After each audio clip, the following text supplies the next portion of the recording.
Imagine walking through Madrid in 1665 and witnessing something unprecedented, a royal court so magnificent that it makes Versailles look modest.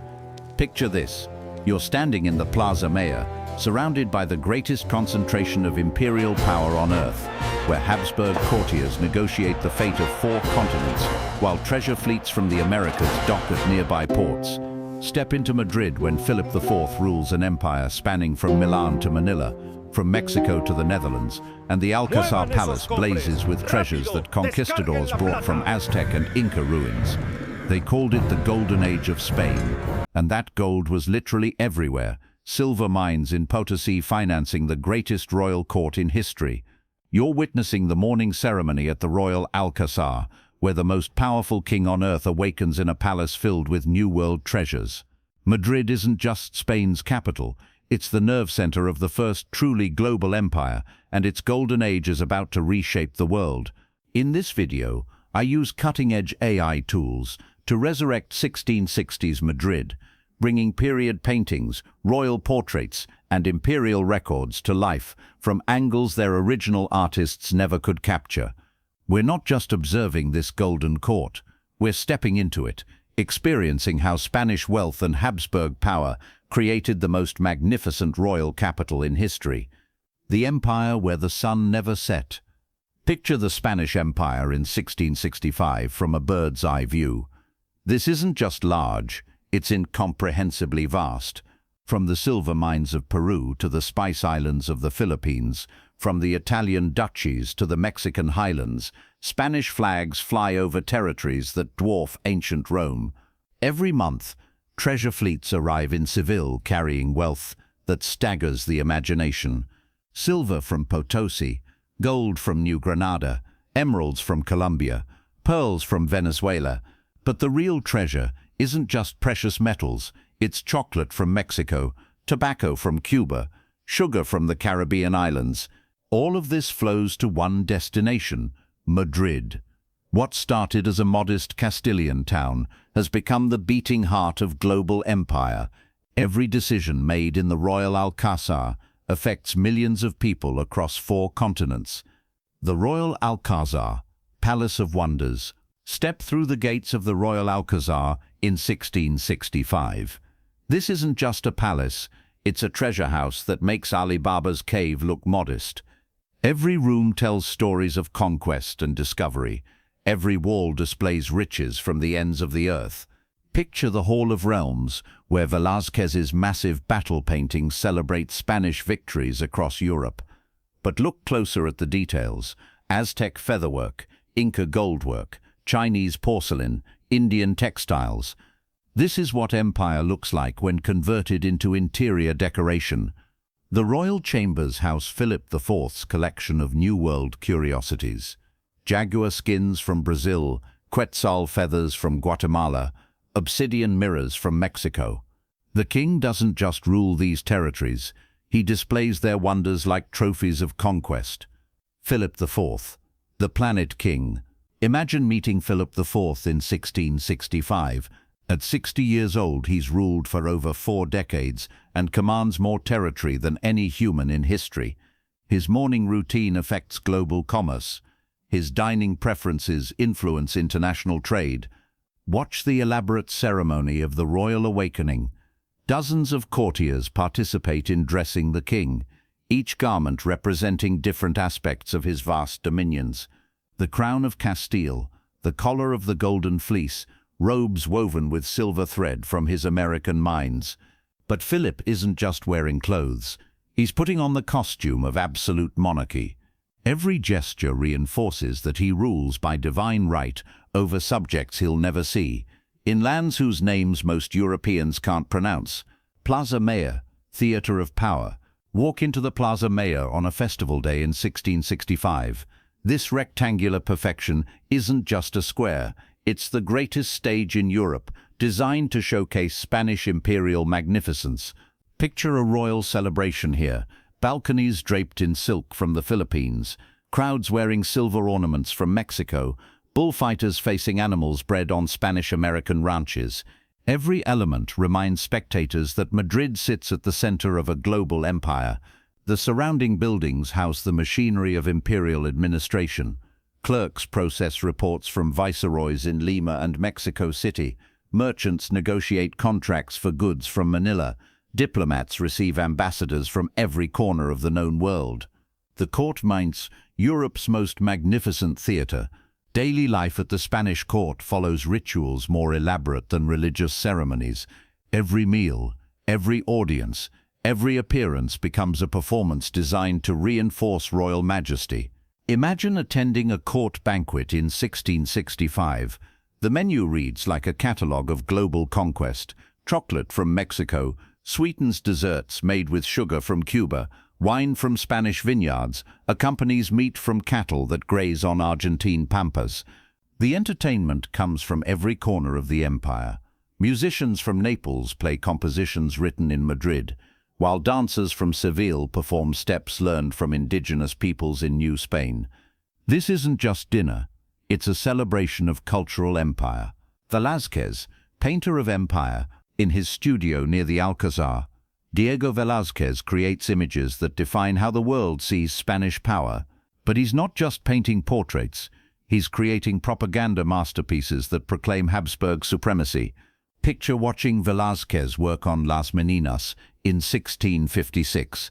This isn't just a royal family portrait, it's a complex statement about art, power, and reality. The mirror reflecting the king and queen's faces reminds viewers that royal presence permeates everything, even when invisible. His royal portraits travel across the empire, appearing in palaces from Brussels to Manila. Subjects who will never see Madrid in person can still gaze upon their monarch's face, painted by history's greatest court artist. The bureaucracy of empire.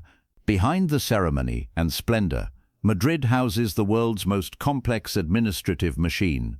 The Council of the Indies manages American territories. The Council of Italy governs European possessions, while the Council of State coordinates global policy. Imagine the constant flow of information. Ships arrive weekly, carrying reports from colonial governors, military commanders, and Catholic missionaries. Every significant decision in the empire eventually passes through Madrid's government offices. The paperwork is staggering. Every land grant in New Mexico, every silver shipment from Peru, every trade agreement with China generates documents that must be filed, reviewed, and approved by royal bureaucrats who have never left Castile. The flow of silver. Picture the arrival of a treasure fleet in nearby Seville in 1665. Galleons heavy with American silver create traffic jams in the Guadalquivir River, while armed convoys prepare to transport precious cargo to Madrid. This silver doesn't just make Spain rich, it changes the global economy. Spanish pieces of 8 become the world's first universal currency, accepted from Istanbul to Beijing, from London to Goa. But the constant flow of precious metals also creates problems.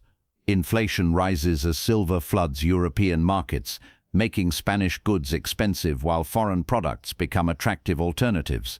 Spain's wealth is becoming Spain's weakness. Art and architecture. Building for eternity. Spanish wealth finances an artistic renaissance that rivals Italy's Golden Age. The monastery of El Escorial showcases royal piety on an imperial scale, while Madrid's churches compete to display the most precious altarpieces. Picture the construction projects transforming Madrid in the 1660s. Every noble family builds mansions designed to reflect their proximity to royal power, while religious orders erect churches meant to demonstrate Spain's Catholic orthodoxy. The artistic style emerging from Madrid spreads across the empire. Churches in Lima copy decorative schemes from Spanish models, while palaces in Mexico City adapt European fashions to American materials. Daily life in Imperial Madrid. Even ordinary citizens benefit from imperial wealth. Madrid's markets overflow with products from every corner of the Spanish world. Mexican tomatoes, American potatoes, Asian spices, European wines. Picture shopping in Madrid's central market in 1665. Vendors offer chocolate prepared according to Aztec recipes, tobacco from Cuban plantations, textiles woven by indigenous artisans in Guatemala. Imperial conquest has revolutionized daily life. But empire also brings complexity. Madrid houses refugees from European wars, adventurers seeking American fortunes, missionaries preparing for Asian assignments. The capital has become a truly international city. The price of glory. By 1665, maintaining global empire strains even Spanish resources. Constant wars in Europe drain American treasure as quickly as it arrives, while distant territories require expensive military garrisons and administrative bureaucracies. Picture the paradox facing Philip IV. His empire generates unprecedented wealth, but governing it costs more than it produces. Every territorial gain creates new financial obligations. Every military victory demands expensive follow-up commitments. The king who rules the world's richest territories often lacks ready cash for immediate expenses. Spanish silver finances European banks, while the Spanish crown borrows money at ruinous interest rates. Cultural impact. Spanish literary golden age reaches its peak. In 1660s Madrid, Calderón de la Barca writes plays performed from Seville to Lima, while Spanish novels travel throughout the Catholic world. Picture attending a theatrical performance in Madrid in 1665. The plays celebrate Spanish values, honor, faith, loyalty to crown, but they're performed by actors who've traveled the world, incorporating techniques learned from Italian masters and indigenous American performers. Spanish becomes the first truly global language, spoken by millions from California to the Philippines. Madrid's cultural influence reaches every corner of the known world. The beginning of decline. Despite outward magnificence, cracks appear in the imperial facade. Other European powers challenge Spanish dominance, colonial revolts drain resources, and economic competitors threaten traditional Spanish monopolies. The court ceremonies continue with undiminished splendor, but informed observers notice troubling signs.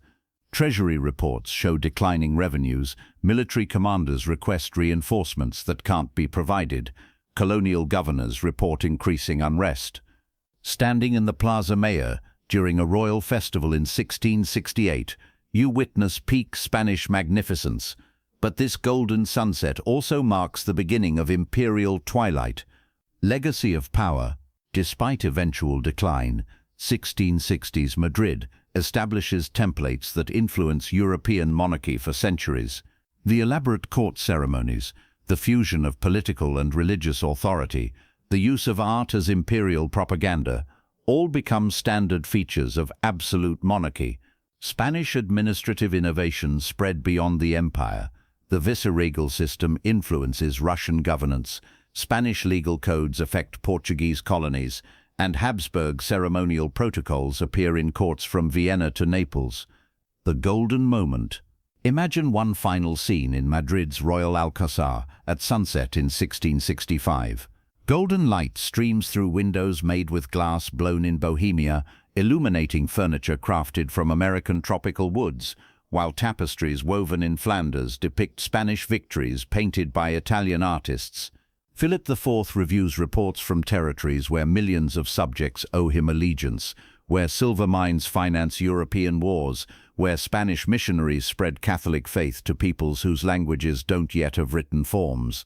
This is the moment when Spanish imperial power reaches its absolute zenith. Never again will one European monarch control such vast territories, command such wealth, or influence so many distant cultures. Madrid in 1665 represents the peak of what absolute monarchy can achieve when backed by global empire and unlimited resources.